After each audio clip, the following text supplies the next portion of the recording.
First world problems. We live in a society that is abundant with such problems. What we don't realize is that these are not really problems and we need to appreciate what we have. They can be defined as relatively trivial or minor problems which arise from living in a wealthy industrialized nation. We always find ourselves complaining about things. Most of our complaints are minor things compared to what people would face in a government taken over by conservative religious extremists. The people living in such a society would be more than happy to have our problems. Our youth and younger generation seems to be the most affected by these tragic problems. Take example, having to wake up early in the morning to go to school. How ridiculous is that? Then going to school, only to be met by teachers who are boring and a waste of our time. Not to mention the mountains of homework we have to do once we get home. What's the use of homework while we slave our days at school? And how could you forget all the tests and quizzes we have to study for? And what about the time consumed getting to and from school? That's a whole other story. The distance we have to walk, dying in the cold of the winter, and getting stuck in traffic when it's raining. And this is just scratching the surface. We have so many other difficult problems that we undergo. Take the example of being in bed where the charging cable is too short for you to comfortably use your phone while it's charging. Why can they make the charging cables longer? Why does life have to be so hard? Or how about moving into a new house and the internet has not been installed yet, and your data is running at 60 megabytes per second? How are we even supposed to survive? Can't play online games, can't communicate with friends, cannot even do homework.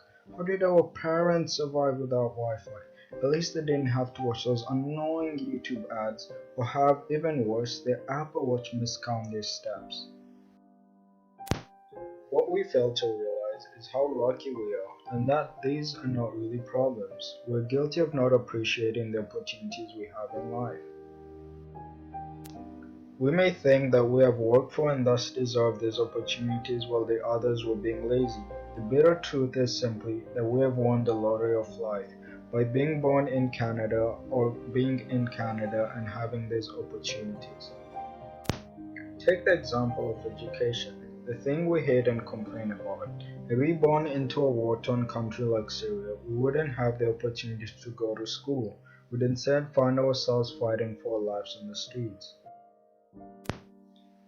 Given the chances we have, we should appreciate the nice classrooms we have and the dedication from our teachers to our education and success in the future. Take for example the kids in Syria. They're just like us in the sense that they have similar dreams and aspirations as us, which they have to put on hold. They would give anything to walk in our shoes, and we wouldn't want to walk in theirs. Therefore, instead of complaining about our school and teachers, we need to appreciate what we have and be thankful. This brings us to complaining about traffic. We may argue that this is an actual problem. It takes up our time which we cherish. It may be frustrating and cause us to be late to appointments and even school. But what we fail to realize is a lot of cars on the road is actually a sign of our prosperity. With the infrastructure we have, traffic shows how successful we have become. We can afford cars. If none of us could afford cars, we wouldn't have traffic then. Wouldn't that be fun? Walking long distances and relying on public transit. And complaining about technology. Tired of it, we say. Never working the way we want it to or how it's supposed to work.